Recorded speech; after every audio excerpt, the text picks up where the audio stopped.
welcome back to FU Money. I am joined by my host, Mr. Dane Logan. Hey, FU too, Hugh. Just kidding. Oh, that's a great tagline. I know, it's not bad. Make sure you email us at hughcarnahan.com with taglines that you want to suggest. Yeah, exactly. So it's good to be back. And I noticed we're wearing the same clothes, so that's kind of weird. But we are? Let's carry on. Not you and I mean, in a previous episode. Okay. I have no idea what you're talking about.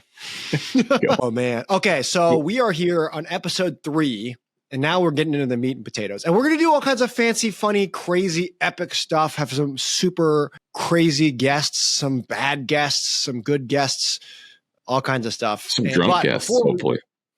Before we get there, maybe some guests, yeah, some guests at all. But before we get there, it's like, where should we start? Like, Dane, if someone's like, I know nothing about money, I want to get started. Like, what's step one? Is it go out and buy a Porsche? Like, what is?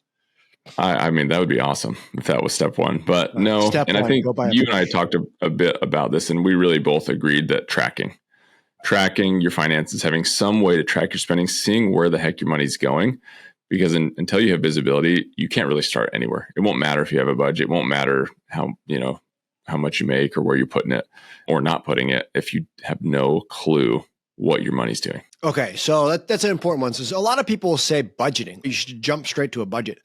Why wouldn't you just do that? Well, a budget's great unless you have no clue how you're spending your money, right? So if you can't even understand the basic flow once it hits the bank account and your habits and behaviors, and I'm saying this because my wife and I made this mistake. We had a budget for about 6 years. And you know how many times we used it? Zero. yeah, zero. And so, thank you, Middle East, for inventing zero, because it was very helpful for us. But at the end of the day, the budget didn't do anything for us because it was just a tool or mechanism out there. And sure, we'd look at it sometimes, but we never got good at tracking spending and tracking money. Okay. And so how are you guys tracking that? So funny enough, I mean, Kim's a former U.S. Navy officer. And so we are members of USA. And USA had a tracking mechanism, said you spent this much on food this month. And it gave you kind of like a high level. And I was like, wow, that's really cool. Maybe we'll use this at first. And a lot of banks offer this, by the way. Just in your bank account when you log in, you just see it? Yeah. It'll track monthly spending, and it will subdivide it into 5 or 6 categories. And that's a good place to start, because we were like, why is our food spending more than 40% of our overall income, right? And it was like an eye-opening experience. And granted, we used to like to eat out a lot and we traveled a lot, but you should never be at 40% of your income moving towards that category. And so seeing categories helped where we were already doing, the bad habits that were already ingrained, and some of the good ones. And that's when we were able to then get real about a budget. I'm thinking of a specific one, and I'll see if you can remember it. But what's a hilarious habit that you discovered when you first started tracking? Because I remember having the conversation about this with you. I think I know where you're getting at. And this is when Kim finally moved to Missouri, and we were kind of sitting down going over our finances. And she goes, what the hell do you keep going to Brahms and Andy's for? Like, it was daily. Is that what is Andy's? And what is Andy's? Brahms? Is like a frozen custard place that's local to here. And it's so good. So good. And Brahms is also kind of like a local food place. And my spending daily looked like Brahms and Andy's, to the point where it was a hefty amount of money I was spending there. Was it like $800 a month you were spending? An ice cream place? It was up there. And, everyone's like, how are you not a huge fat guy? But it was so good. And since then, I have pulled back to Andy's maybe once a month. So I'm a recovering Andy's addict. Andy's addict. Well, on a serious note too, like, I mean, I'm gonna put myself out of 32-year-old Hugh. I'm gonna put myself into a 22-year-old Hugh. I spent my money going out to bars, drinking, and that's fine. But I had no concept of it. So tracking becomes the first thing, right? Just if someone would have showed me when I was 22, hey, did you know you're spending $800 a month on, hitting the bars on Friday nights? Yeah. Then I probably would have been like, okay, well, can I do the same thing, right? for cheaper. Yeah. Can I go to the grocery store and buy a bottle for $20 instead of going to the bar? Can you pregame? Whatever it may be, but it comes down to tracking. So you guys, what tools did you, so outside of the USAA, was there any other tools, or that was a close, your bank kind of did it for you? I mean, I have a Kim in my life. And so once we became uniquely aware that I was spending $800 on ice cream and hamburgers, Kim said, absolutely not. And so it's nice to kind of have a partner who keeps you accountable, but also it was then daily looking into our accounts. And that wasn't a habit for us because we had disposable income before that. And so our thoughts were, well, we have enough money in there, so spend on what you want. And there was no tracking for years. So I'm going to call it as it is because I'm a very, I don't know, process-oriented driven guy. You guys had no idea what was going on, but something was tracking something for you. Then you identified, hey, this spending is, because it was being tracked automatically, you then noticed a problem. And then now, in your case, Kim is helping hold you accountable. To say, hey, don't do that. But basically I was completely unaware. I have no idea what's going on. Yeah, because I had money in the bank and I could spend. I could go out to, like you said, a bar.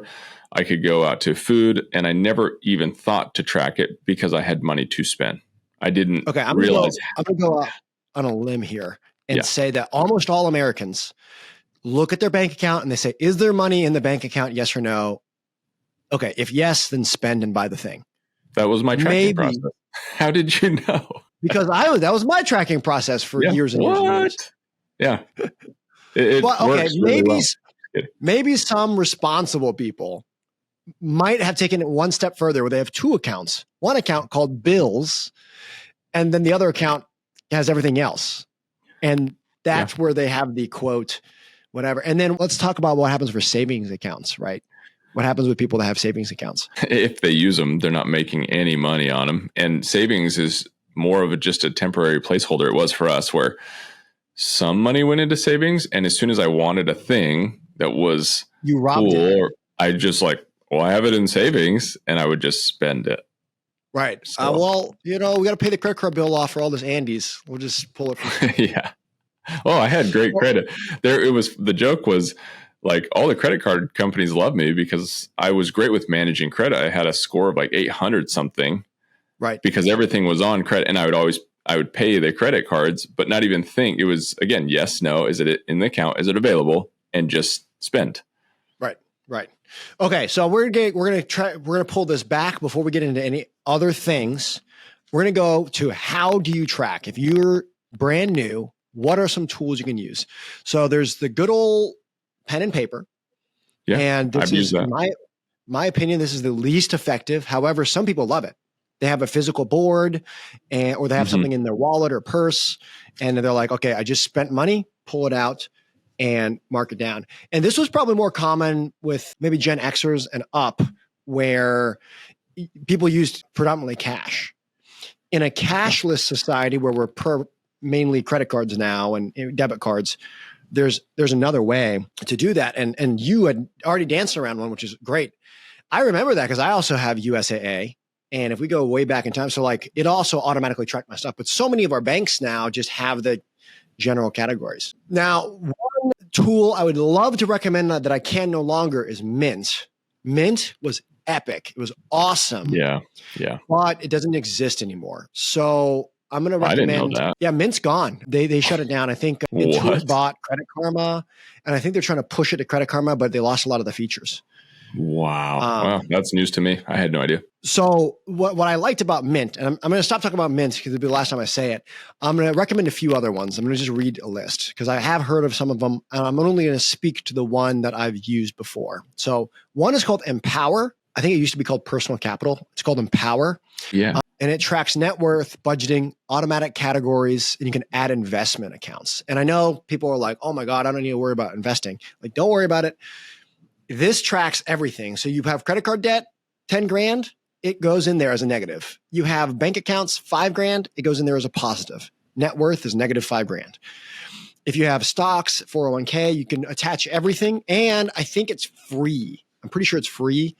And it'll link to all your accounts and it automatically categorizes everything for you.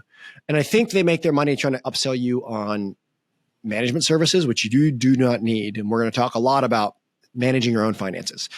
If that intimidates you, it's because, first off, it shouldn't intimidate you, managing your own finances. It should not intimidate you but it sounds intimidating because the entire industry is set up to screw people over, take their money, manage it on your behalf so they can cut you to death with a million fees. Yeah. And hold on real quick. I'm going to share my screen real quick. And actually, I can't share my screen. I can't figure that out, but I'm going to read through a few here. So Empower is the one I just said. They also have Quicken, which is $3 to $8 a month. Rocket Money, I've heard of. It's free. I have never used it before. YNAB, You Need a Budget. I have heard that one. It's $100 a year. Yep. And YNAB, I think it used to be free. It's free for a month, it looks like. And basically it allows you to budget everything. And even if you have one budget tracker, and there's Quicken, and then there's Monarch Money, which is $100 a year as well. I think Monarch Money, I know they're pushing big on a few other money podcasts. There's Good Budget and Every Dollar as well. Those two are free. Oh, yeah. Yeah. The main thing is it's not important. I can talk to my experience with Empower, but the main point is pick a account that you trust, pick a service that you trust, and start tracking. You can just do nothing else, right? If all you do right now, you pause the podcast, you go to empower.com, which we're not paid by them, but if you know someone who wants to pay us, you send them our way because we'll gladly take your sponsorship. But basically, you just start tracking your fees and you'll be shocked. You're going to find out, Dane's eating $800 a month, Andy's, right? Yeah. Check your Starbucks bill, by the way, for anyone who does Starbucks every day. It'll alarm you how much you're giving to that corporation that takes away from your household income. And there's some Budgetnista, I think Budgetnista talks about it, or someone was like, I know Mindy Jensen was talking about it, where she was like, she realized that she was going to the grocery store every single day because she happened to drive past it. Well, I'm just going to go ahead and stop by. And then just to grab this one thing. Well, while you're there, you could buy an extra 2 or 3 things. But you're stopping there every day. Now, all of a sudden, that's an extra 30% or 40% more than you would have spent. And it's like just being conscious, right? Before you even budget, before you even think about budgeting, don't worry about budgeting, just track. That's the one thing I would do. Yeah, because you have to create awareness. If you don't realize you have a problem and that one category is really, really out of balance compared to the rest, it doesn't matter really how great or sophisticated your budgeting may be. You have to be aware of what the problem is, right? Where's the root coming from? Why do we even have a budget? Because the other things are not, coming in line with how you're living and how you're spending. Okay. So Dane, the tracking is going to show you like how you're living and how you're spending, right? But what should you be looking at while you're reviewing those things? For me, it was, and again, we had to look at where we were in life, the lifestyle that we want to live, the behaviors in which we are, and habits that we're adopting, and where we were negligent. So when I was looking at tracking, I was like, in my opinion, in my experience, I felt that it was irresponsible to spend $2,000 on food a month as a 2-person couple, right? Or as a couple. That sounded weird. But a man and a wife. I know you're from Utah. Yeah, let's be clear. I'm not advocating polygamy. But at the end of the day, 2 people eating that much, that's expensive. And even if with inflation, people are like, well, that's the cost of food. It is and it isn't. It just created awareness where we were just being irresponsible. So it didn't feel good. And it was hard because we didn't cook at home at the time. We ate every meal out, which is a common modern way that people live nowadays, by the way, which we really should talk about at some point. I mean, I'm going to talk to some things. So like when you're reviewing just your tracking, again, you haven't even set a budget up yet. Don't think about what my budget should be. Think about what kind of life you want to live. Yeah. If you love to travel all the time, or you love, I don't know, motorcycles or something like that, and you're like, I want to do this road trip. And then you've realized that you're spending all your money buying in-app games, I don't know, whatever for, Guilty. skins for your character inside of League of Legends or something like that. You might be, is that taking away from what you want, right? Is your spending matching up with what your values are? Right. Or your subscriptions, which you forget about. Holy crap. When you start diving into subscriptions, you'll realize what a waste of money most of those are. But you're right. if all that spending is going to all these random things, you're losing out on where you actually want to put it. And I think, Hugh, we joke around about you being cheap a lot. And I think I was giving you a hard time once because I was like, you're so cheap, but you'll spend an insane amount of money on either do's and halves or firearms or whatever. And it's because you were like, well, I'm consciously Allegedly. cheap. Yeah, allegedly. I am consciously cheap so that I have the money that I want to spend in the area that means a lot to you at the time, right? So that's something really good to look at as well. We were spending all this money on food instead of spending money on areas that Kim and I really wanted to be putting money. Right. If you, and I will speak to that. So it's exactly right. I am known for being cheap, and I try to go to great lengths to save money on the things I don't care about. But I have the money when I do want to buy something. I'll buy whatever I want. Now I'll try to justify it, or I'll save for it, or I'll, can I get a deal? But like you said, for those of you that don't know what a deuce and a half is, it's a massive military truck that's awesome. And I believe every red-blooded American should own one. And if you're a European listening to this, you should own one too, because they're everywhere on the planet because the United States military leaves them everywhere that they've ever been. And but you should only own one. I just want to be clear. Just own one. Well, I may own 4, but I think that's a little excessive. But okay, you make a great point. Dane, you were just saying you and Kim, you love to travel, right? You guys love to travel, and you were spending all your money on food. If you guys were, I can't remember what's the name of the people who like eating food. It's like foodies. If you're a foodie and you're spending money on food, and that's your happy place, then that's where you want to be spending your money. And then you can also just verify: is this in line with our values, and do we want it? Or do we want to make changes, right? Maybe we're foodies, but we really want to make our own food. Well, where's our money going? Oh, well, we kept doing DoorDash. DoorDash and Uber Eats is like $50 to $70 for a 2-person meal now. It's insane. It's insane. Yeah. $70 will buy me groceries, buy Nicole and I groceries for a week. And that's like the fancy pants store in town. And so we're buying the best groceries. It's organic, and whatever the cashiers have nose rings and whatnot. And I'd much rather have that food than the Uber Eats. Well, you brought something up though that is valuable to you. So everyone on this podcast, I think, does need to hit pause and decide what is valuable to you in your life. We're not going to be on a moral tirade on this podcast by any means. What we're saying is simply, what do you value? And be aware of how your spending reflects that. And then maybe get smart on redirecting. Then your budget has a purpose. It has a meaning. Otherwise, it just is going to feel heavy. It's going to feel difficult. And you're not going to want to do it. Like Kim and I even paid, you're going to laugh, Hugh. I paid a financial coach, a budget coach. This was years ago, to help Kim and I learn to budget because I was that committed to doing it. And I spent like $2,000, by the way. And we had 6 months to work with this lady. And guess how often we actually used the budget after the time and the money invested? Every day? Again, zero. And the coach was getting so frustrated. And I was like, well, we have money in the bank. Yes or no? Can I buy? And the same habit and behavior, because we didn't align it with our morals, not morals, what did you call it? You naughty boy. Your values. No, what do you want? Your values. Thank you. Our values. And that has since changed our entire approach to budgeting. Now we do money dates once a week, and we actually get a lot of going over our finances. And my wife made budgeting sexy, which is awesome. And not that also could get weird. What I mean is she very little. And yeah. And I guess I should be clear. She found a budget on Etsy that she could pay for, and it made our budget look sexy. Okay. Speaking of, there is a website by Jay Money, and it's called Budgets Are Sexy, or Budgeting is Sexy. Hold on. Yeah, Budgets Are Sexy.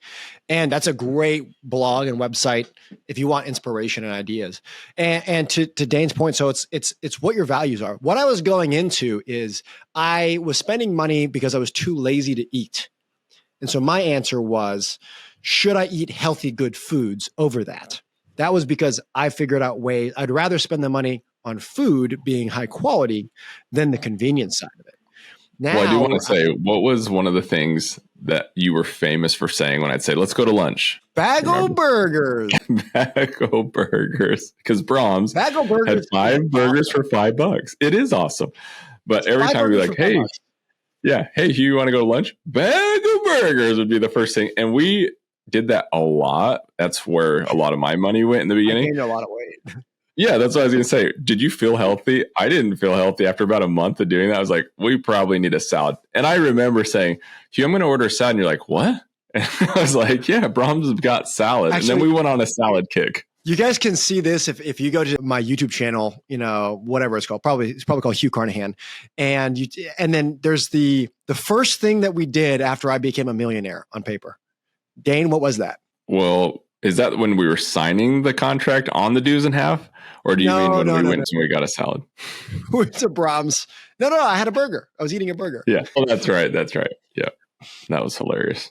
But we did do a whole salad kick for a while because all of a sudden we're like, we need to feel better. And you know what? This is a good example of me changing my values. So back in the day, probably when I was younger and had a better metabolism, I didn't really care about food at all. And so as long as I ate something that kept me alive, then I'm going to spend all my money on something else. And $5, and this is in 2018, 2019, 2020, 2021, $22. $5 for a bag of burritos. It was like $5 for a burrito, like a burger and fries at McDonald's. And this place is like stuck in the 80s for some reason. So Bagel Burgers was huge. That's a good value to me. Even though now I'm a health conscious oriented person, I did not care back then. And my values would have lined up with my spending.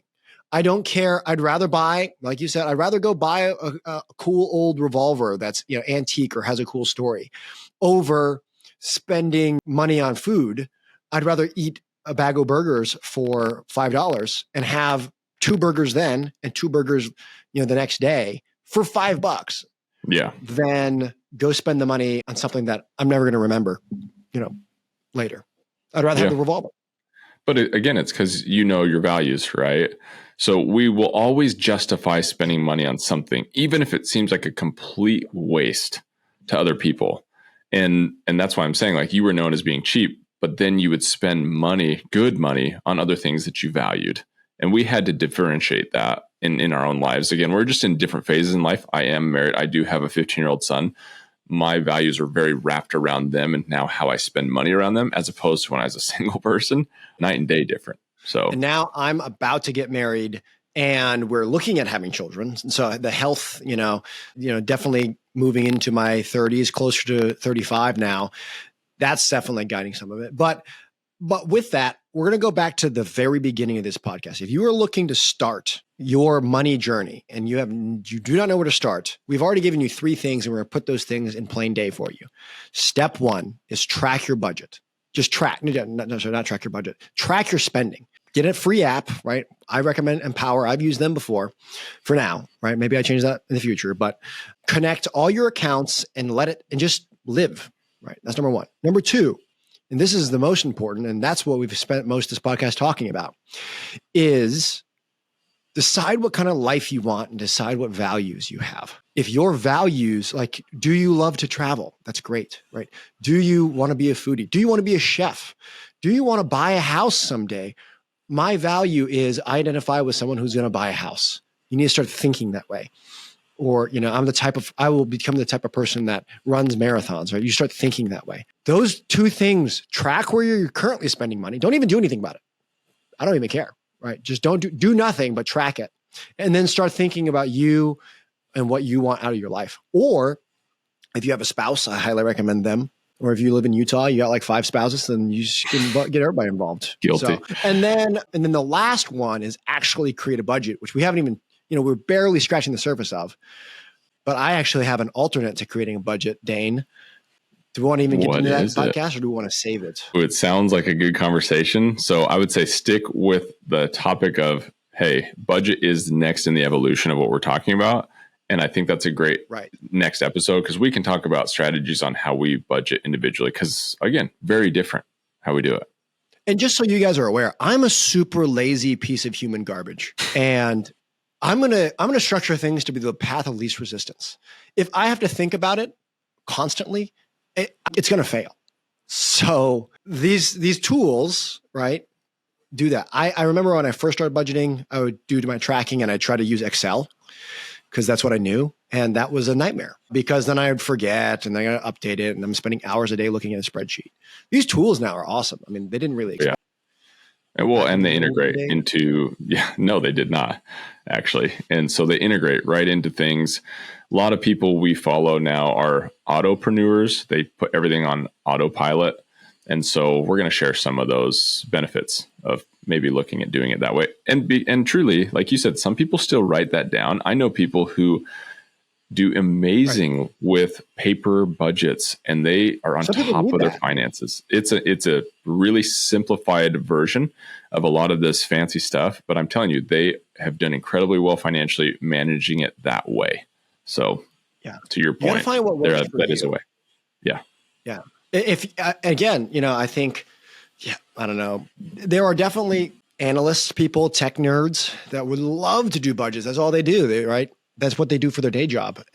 More power to you, but find something that works. I knew for me, I am lazy. I'm not going to go through.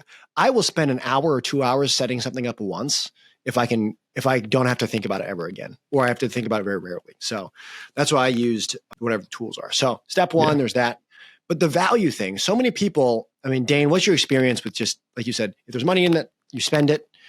How many people do you know that actually think about like where they're going in life and why? Not only where they're going in life, but like you said, what they value spending money on. It's not something I consciously ever thought about most of the phases in my life until I realized like I wanted to live a certain way, right? And not just mean, I just want to live free financially and spend it however I want and not have any structure or framework.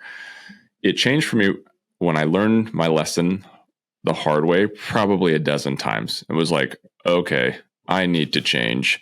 There's a lot I'm missing out on, and it's because of my behavior, my habits, and my beliefs about money, finances, lifestyle, whatever that is. No one stops for long enough and hits pause and says, what are my values? I love that we touched on that. That wasn't even intentional when we first started this episode. But Hugh, you nailed it. Until values are aligned with budget, it will not stick. It will not matter. And then you're just floating around. No one wants to be a floater. You flush that guy. Speaking of, let's talk values. And this is TMI, but Nicole and I have if it's yellow, let it mellow. If it's brown, flush it down mentality. We're talking about the toilet and we're on a well. Like we don't even pay for water here, but that's still a value thing that we have and we get along well. So you guys were meant for each other. That's awesome. No, but it's funny. It all comes back to the why. Why are you doing anything? And so many people, I'm not going to say they're thoughtless in what they do, but they're thoughtless in that they've never thought about it. Yeah. Especially in the United States, we're just like in the Western cultures. It's like, well, you say you love spending time with your kids and then you guys veg out on the TV all night.